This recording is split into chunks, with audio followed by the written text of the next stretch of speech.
Today, we will explore the power behind MapReduce architecture and Hadoop programming, the two important key components in the world of big data processing. We will begin by breaking down how the MapReduce model efficiently splits and processes massive data sets in parallel. Then we will see how the Hadoop leverages this model to run across multiple machines, making it scalable and fault tolerant. Throughout this session, we'll discuss its practical applications from log analysis to recommendation systems and also look at ways to optimize this technology for even greater performance. So let's dive into how MapReduce and Hadoop are transforming data processing. Firstly, let's start with the introduction to MapReduce programming model. It includes map phase. The map phase takes big data and breaks it into smaller parts. Each piece is turned into a key value pair like a label and its data. This is done in parallel, meaning many pieces are processed at the same time. Second, reduce phase. The reduce phase takes the key value pairs from the map phase, groups them by key, and combines their values. This gives the final result after processing all the data. Third comes parallel processing. Both the map and reduce phases work at the same time on many machines. This speeds up the processing of large datasets, making it much faster. Next comes scalability. MapReduce can easily handle huge datasets that are too big for regular processing methods because it can scale across many machines. Here is the diagram to explain MapReduce programming model. Now, let's have a look over the advantages of MapReduce programming architecture over the traditional data processing. Firstly, scalability. MapReduce programming architecture handles massive datasets that exceed the capacity of traditional systems. Secondly, fault tolerance. MapReduce has a built-in redundancy that ensures data preprocessing continues even if some nodes fail. Next is parallel processing. MapReduce basically distributes workload across many machines, that significantly reduces the processing time.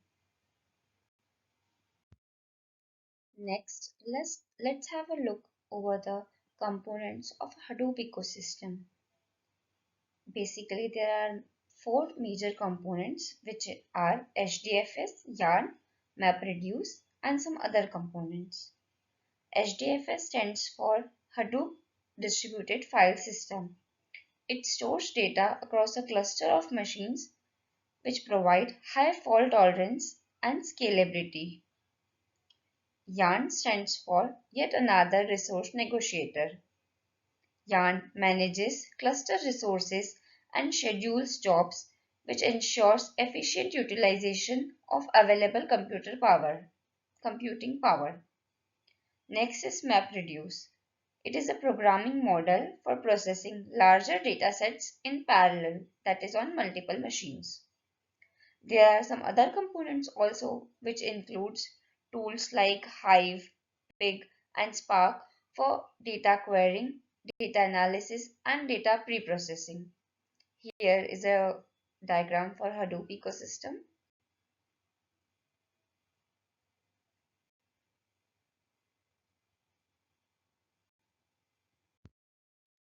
Let's discuss the HDFS, that is Hadoop Distributed File System, in more detail. It includes first name node. Name node is the master node that manages the file system metadata, including the file locations and block information. Next is data nodes.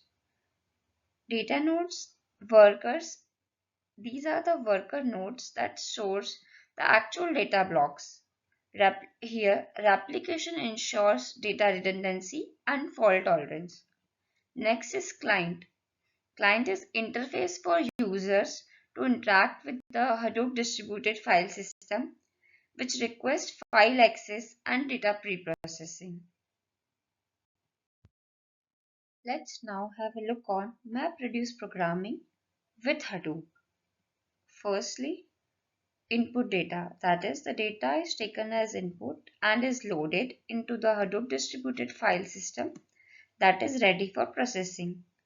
Next is the map phase. Here, the data is transformed into values and the data is processed parallelly, that is, on multiple machines together. Next is shuffle and sort. Here, the intermediate data is shuffled and sorted, and this sorting is done based on the keys. Next is reduce phase. Here, key value pairs are aggregated and the final output is produced.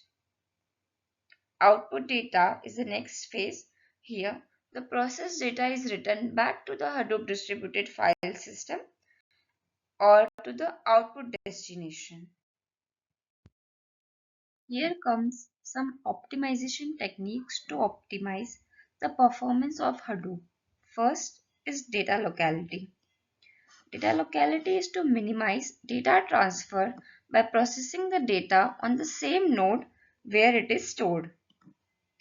Second is input splitting. It is optimally divided into input data so as to maximize the parallel preprocessing of data. Third is data compression. Data compression is to reduce the storage space and the network bandwidth requirements to optimize the Hadoop's performance. And the fourth is the resource allocation. It is to properly allocate resources to ensure that the job scheduling and execution are effective and efficient. Now, let's see some real-world applications and use cases of MapReduce. First is the log analysis. MapReduce can track web traffic and identify security issues. Second is recommendation system. MapReduce can help in creating personalized suggestions for shopping or entertainment. Next is social network analysis. MapReduce can also be used in examining user interactions, trends, and behaviors. Next is scientific research. MapReduce is also useful in managing vast data sets for genetics or climate predictions. The last is financial analysis. MapReduce can also be used for processing market data, evaluating risks, and spotting frauds. Here is the conclusion. To wrap things up, we have explored how MapReduce architecture and Hadoop programming form a powerful framework for handling massive datasets. We saw how the map phase breaks down data into smaller pieces which are processed in parallel, and the reduce phase brings every back together to give the final output. This design allows for high efficiency and scalability, especially when dealing with vast amounts of data. We also looked at some real world applications from log analysis and recommendation systems to scientific computing and financial modeling. These examples highlight how MapReduce and Hadoop are key tools for solving data challenges in many industries. In summary, MapReduce combined with Hadoop is not only scalable and fault tolerant but also essential for business and researchers managing large data.